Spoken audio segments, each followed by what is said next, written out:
Hi everyone, welcome back to my YouTube channel. I hope आप सब बहुत अच्छे होंगे। लास्ट पार्ट में हमने देखा था कि विंग को पनिशमेंट मिली थी और इस वजह से उसकी तबीयत भी ख़राब हो गई थी। तो बहुत दिनों बाद वो क्लास में आया था और उसने वांगजी को पूरी तरीके से इग्नोर किया। तभी लेंचरन उससे कहते हैं कि उसने इतने दिनों से क्लास अटेंड नहीं की है, इसलिए उसे एक्स्ट्रा क्लास की ज़रूरत है। विंग नहीं चाहता था कि वो वांगजी के साथ लाइब्रेरी में फिर से अकेले रहे। ऐसा नहीं था कि उसे वांगजी के साथ टाइम बिताना अच्छा नहीं लगता, बल्कि वो तो खुश होता। लेकिन सिचुएशन ही ऐसी है और वो वांगजी को फेस नहीं करना चाहता। तभी लेंचिरन ने अपनी क्लास ख़त्म करते हुए वांगजी से कहा, वांगजी तुम इसे असिस्ट करो। इस पर वांगजी ने में जवाब दिया। विंग प्रोटेस्ट करना चाहता था, लेकिन लेंचिरन बिना उसकी बात सुने वहाँ से चला गया।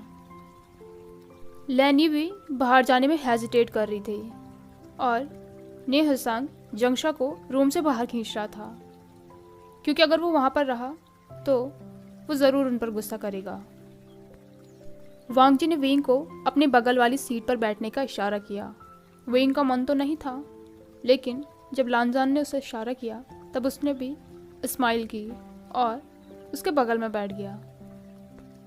लानजान ने विंग को चीज़ें एक्सप्लेन करना स्टार्ट किया और विंग की नज़रें अपनी ही बुक्स पर थी। थोड़ी देर ऐसे एक्सप्लेन करने के बाद वांगजी ने उसे अपने नोट्स दे दिए ताकि वो उनको कॉपी कर सके। वांगजी सोच रहा था कि आज विंग पहले की तरह बातें नहीं कर रहा है। दूसरी तरफ विंग को अभी भी खुद पर वांगजी की नज़रें फील हो रही थी। थोड़ी देर के इंतज़ार के बाद उसने पूछ ही लिया, लानजान तुम मुझे ऐसे क्यों देख रहे हो? कुछ भी नहीं, वांगजी ने जवाब दिया। ये सुनकर विंग को थोड़ा डिसअपॉइंट फील हुआ। फिर उसने सोचा कि वैसे भी वांगजी उसे क्यों देखेगा, उसे ही गलतफहमी हो रही है। विंग ने कहा, ठीक है मैंने कर दिया है तो मैं जा रहा हूँ। वो अपनी सीट से खड़ा हुआ और दरवाजे की तरफ बढ़ा।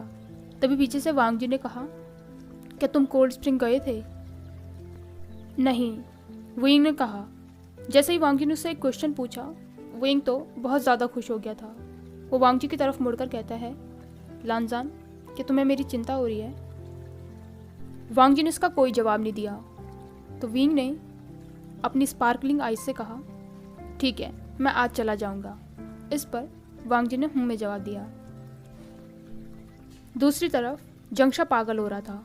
वो अपने भाई का इंतज़ार कर रहा था। विंग हंसते मुस्कुराते कमरे में वापस आया। उसके दिमाग में अभी भी वही क्वेश्चन चल रहा था जो वांगजी ने उससे पूछा था। विंग हैप्पी है ये देखकर जंगशा भी रिलैक्स हो गया। अगर विंग सैड नहीं है तो उसे भी गुस्सा करने की ज़रूरत नहीं है। घंटों जंगशा का दिमाग खाने के बाद और उसे लव एडवाइस देने के बाद कि कैसे वो वेंचिंग से अप्रोच कर सकता है, विंग शाम को कोल्ड स्प्रिंग गया। वहाँ हरी हरी घास पर ओंस की बूंदें थी, लंबे लंबे हरे घने पेड़ और उनके बीच से चलता हुआ वो पतला सा रास्ता। विंग को ये सब कुछ बहुत ही ज़्यादा पसंद आ रहा था। थोड़ा आगे चलने पर विंग को बहुत ही प्यारे प्यारे बनीज वहाँ पर दिखे, जिनके साथ वो खेलना चाहता था। लेकिन फिर उसने सोचा कि उसे इनके साथ टाइम वेस्ट नहीं करना चाहिए। जिस काम के लिए वो आया है उसे वो जल्दी जल्दी करना चाहिए। विंग कोल्ड स्प्रिंग पहुंचा, जो कि बहुत ज़्यादा ठंडा था, लेकिन उसको ज़्यादा फर्क नहीं पड़ा। विंग को पता था कि वांगजी आज यहाँ पर नहीं आएगा, लेकिन सबकॉन्शियसली उसका दिमाग चाहता था कि काश वांगजी भी यहाँ पर आए। विंग लगभग 1 घंटे तक वहीं पर रहा। उसकी नज़रें अभी भी इधर उधर देख रही थी कि शायद वांगजी यहाँ आ जाए। लेकिन इतना इंतज़ार करने के बाद भी वहाँ पर वांगजी का कोई भी ट्रेस नहीं था। इसलिए विंग ने सोचा कि अब उसे वापस चलना चाहिए। उसकी शिजिए और जंगशा उसका वेट कर रहे होंगे। वापस जाते समय विंग की नज़र फिर से उन फर बॉल्स पर पड़ी। पास जाकर बहुत क्यूट क्यूट से बनीज वहाँ पर थे। उनमें से विंग को सबसे ज़्यादा पसंद एक सफ़ेद कलर का बनी आया। विंग ने उस बनी को उठाया और उसके साथ खेलने लगा, लेकिन फिर वो वहीं से ऊपर चढ़ने लगा। थोड़ी ही देर बाद वो झाड़ियों के अंदर देखने लगा जहाँ पर और भी बनीज थे। उन झाड़ियों के अंदर से एक गार्डन था जहाँ पर शायद ये बनीज रेगुलरली जाते हैं। तभी जो खरगोश विंग के हाथ में था वो सूंघते सूंघते अंदर जाने लगा और विंग भी उसे फॉलो करने लगा। वो उस गार्डन को एडमायर कर रहा था। तुम लेट हो। जब विंग ने ये आवाज़ सुनी तो वो रुक गया। उसने देखा कि वहाँ पर उसका लांजान है जो कि उस बनी का वेट कर रहा था। वांग जिस वाइट बनी से बात कर रहा था और उसके हाथ में एक ब्लैक बनी था जिसे वो कैरेट खिला रहा था। विंग ने हंसते हुए उससे कहा, लांजान। वांग जी ने भी विंग को आते हुए देख लिया था, इसलिए उसने उसकी तरफ देखकर नोट किया। तभी पीछे से आवाज़ आई, लांजान लाओ, मैं इसे खिलाती हूँ। यह आवाज़ सुनकर विंग वहीं पर रुक गया। लैनी पास आकर वांग जी के पास बैठ गई। लैनी को देखकर विंग ने कॉम्प्लीमेंट किया, ये गार्डन बहुत ही सुंदर है। इस पर लैनी ने कहा, हाँ वो तो है, हम यहाँ रोज़ आते हैं। इस पर विंग ने स्माइल किया और वो वेव करते हुए कहता है, तो फिर ठीक है, मैं चलता हूँ, तुम लोगों से बाद में मिलूंगा। विंग सैड हो गया था। वो खुद से ही क्वेश्चन कर रहा था कि क्यों वो हर बार भूल जाता है कि वांग जी इंगेज्ड है।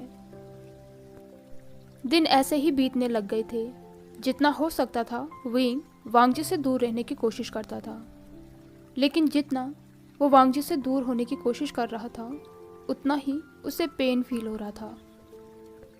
जितना वो वांग जी से दूर भागने की कोशिश कर रहा था उतना ही वो उसके पास आना चाहता था। और वैसे भी वो लोग एक ही क्लास में रहते हैं। इसका मतलब था कि विंग को वांग जी और लैनी को हमेशा साथ में देखना पड़ता था। ऐसा नहीं है कि विंग को उन दोनों को साथ में देखना अच्छा नहीं लगता, लेकिन क्या करे, वो रियलिटी को एक्सेप्ट नहीं करना चाहता। जब भी विंग का पेन एक लिमिट से ज़्यादा बढ़ जाता है तब उसकी गोल्डन कोर के आसपास जो प्रोटेक्टिव रिसेंटफुल एनर्जी की लेयर है वो भी बढ़ जाती है और वो एनर्जी अपना कंट्रोल खोने लग जाती है।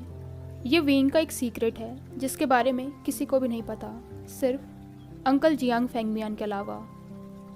विंग को भी खुद में ये चेंज कुछ ही सालों पहले से पता चलने लगा जब उसने लोगों से सुना कि अंकल जियांग फेंगमियान और उसके पेरेंट्स के बीच में क्या रिलेशन था। इस बात से विंग हमेशा अपने चारों तरफ एक डार्क ऑरा को फील कर पाता था, इसलिए उसने अपने अंकल से बात करने की सोची, क्योंकि वो किसी को भी इस रिसेंटफुल एनर्जी से हर्ट नहीं करना चाहता था। और अंकल फेंगमियान ने उसे सब कुछ सच सच बताया था। विंग के पेरेंट्स बचपन में ही मर गए थे जब उन लोगों पर एक डेडली मॉन्स्टर ने अटैक किया था। उस मॉन्स्टर के पास कोर को डिस्ट्रॉय करने की पावर थी। उस मॉन्स्टर से लड़ते हुए विंग के पेरेंट्स बहुत ही ज़्यादा वीक हो गए थे और उनकी गोल्डन कोर भी। उन्हें पता था कि अब वो लोग नहीं बच पाएंगे, लेकिन उन्हें किसी भी हाल में अपने बच्चे को बचाना था। विंग के फादर मॉन्स्टर से लड़ रहे थे तो उसकी मदर ने उसे उठाकर एक सेफ जगह पर चली गई, क्योंकि उसकी मदर की गोल्डन कोर बहुत ही ज़्यादा वीक थी, इसलिए उन्होंने एक अल्टरनेटिव एनर्जी का यूज़ किया जो कि रिसेंटफुल एनर्जी थी। उसकी मदर का सोल वेपन चेंचिंग, जो आसपास की एनर्जी को कनकेयर कर लेता था। उन्होंने विंग के चारों तरफ रिसेंटफुल एनर्जी का एक शील्ड बनाया और उसे अपनी चेंचिंग थमा दी। विंग के माथे पर उन्होंने किस किया और उसके बाद उसे टाइटली हक करके वहीं पर छोड़कर वो चली गई। तभी से ये डार्क एनर्जी विंग का एक हिस्सा बन गई है और इसे कंट्रोल करने के लिए विंग अकेले में चेंचिंग को प्ले करता है। जब वो युनशेन में था तब वो अपने वेपन का यूज़ नहीं करता था।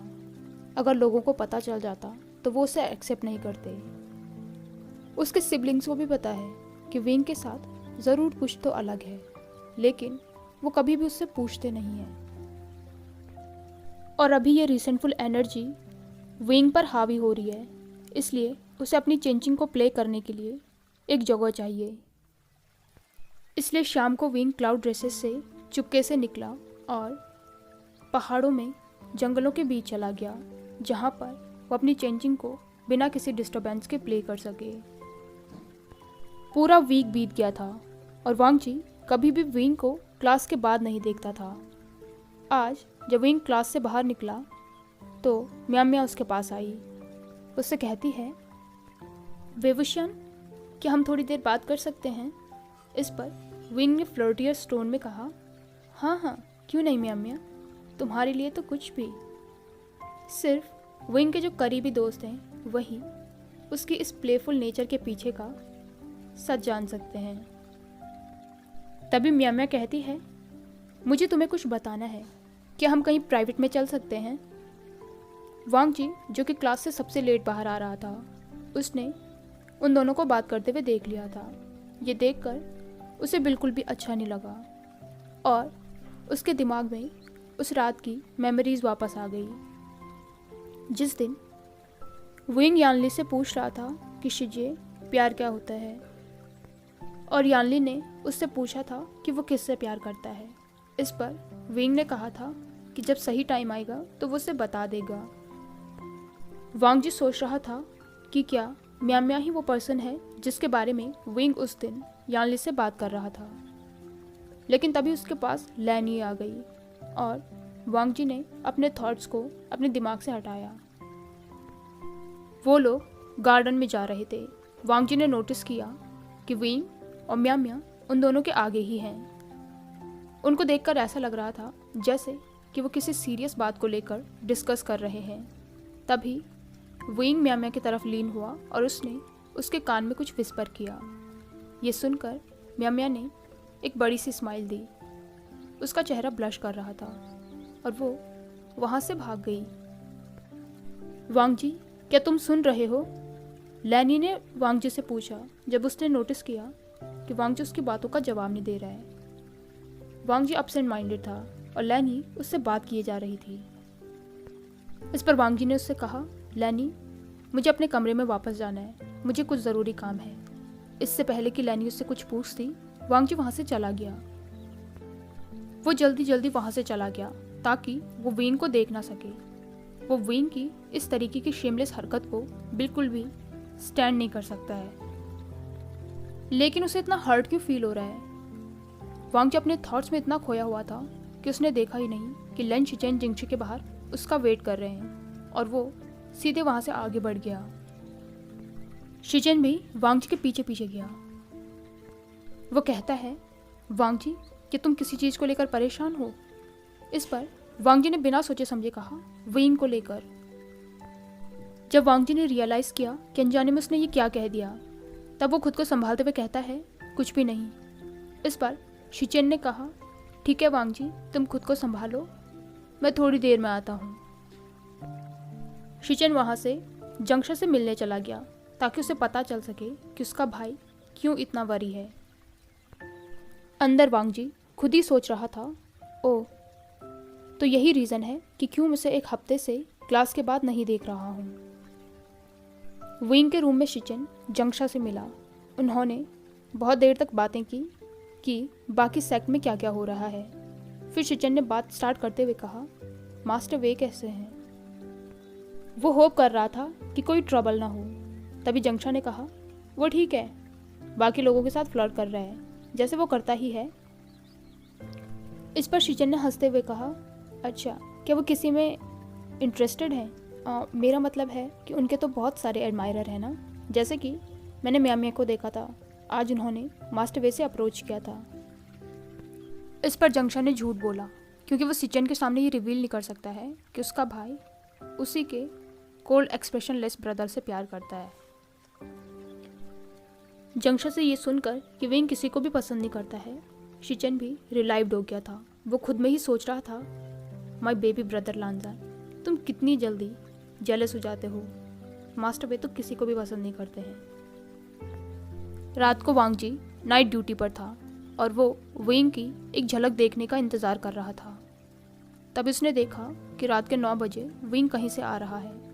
वो एक टोन को गुनगुना रहा था और उसके चेहरे पर एक स्माइल थी। उसकी स्माइल देखकर वांग जी के चेहरे पर भी स्माइल आ गई। लेकिन तभी उसने सोचा कि विंग के चेहरे पर जो स्माइल है शायद वो म्याम म्या की वजह से है, और ये सोचकर ही उसे दर्द होने लगा। जंक्शन ने विंग से पूछा, इडियट तुम कहाँ थे? इस पर विंग हंसते हुए कहता है, कहाँ होऊंगा, शिजी से मिलने गया था। इस पर जंक्शन कहता है, ओह मुझे तो लगा तुम उस म्याम म्या के साथ टाइम स्पेंड कर रहे होंगे। जंक्शन की बात सुनकर विंग ने स्माइल किया और उसे दिन में अपनी और म्याम म्या की बात याद आई। विंग ने उससे पूछा, म्याम म्या क्या बात है, तुम मुझसे क्या कहना चाहती थी? इस पर म्याम म्या ने कहा, वे वुशियान तुम्हें तो पता है ना, यंग मास्टर ज़ीशुआन और मैडम यानली के बीच में चीज़ें बिल्कुल भी अच्छी नहीं हैं। इस पर विंग ने कहा, ओह तो तुम यहाँ पर उस पीको को सपोर्ट करने आई हो, तुम्हें पता है ना उसने मेरी शिजी को कितनी बार रुलाया है। इस पर म्याम म्या कहती है, नहीं, जीशुआन तुम्हारी शिजी को पसंद करता है, तुम्हें इस बात पर यकीन करना पड़ेगा। वो तुम्हारी शिजी का प्यार पाने के लिए क्या क्या नहीं कर रहा है। वो थोड़ा क्लमजी है और अपने एक्सप्रेशन को अच्छे से एक्सप्रेस नहीं कर पाता है। पिछले 2-3 दिनों से तो वो बहुत ज़्यादा स्ट्रेस में है, इसलिए मैं तुमसे ये बताने आई हूँ कि तुम और तुम्हारा वो भाई प्लीज़ हमारी यंग मास्टर से झगड़ा ना करें, वो भी तब जब तुम लोगों को उसकी इंटेंशन के बारे में कुछ पता ही नहीं है। उसकी बात सुनकर विंग थोड़ा रिलाइव्ड हुआ। उसने कहा, ठीक है, मैं उसके साथ अच्छे से बिहेव करने के बारे में सोचूंगा। इससे पहले कि म्याम म्या वहाँ से जाती, विंग ने उससे कहा, रुको रुको, वैसे कि तुम्हें मेरा पेट नेम पता है? म्याम म्या ने मना किया तो विंग उसके पास आकर उसके कान में विस्पर करते हुए कहता है, युआन दाओ। जब म्याम म्या ने रियलाइज़ किया इस नाम का मतलब, तो वो ब्लश करके वहाँ से चली गई। और यही चीज़ वांग जी ने भी देख ली थी। उसके बाद विंग अपनी शिजियों से मिलने चला गया। हाय एवरीवन, आई होप कि आपको आज का पार्ट पसंद आया हो। अगर आपको ये वीडियो पसंद आई हो तो इसे लाइक, कमेंट, शेयर और चैनल को पक्का से सब्सक्राइब कीजिए। Thank you.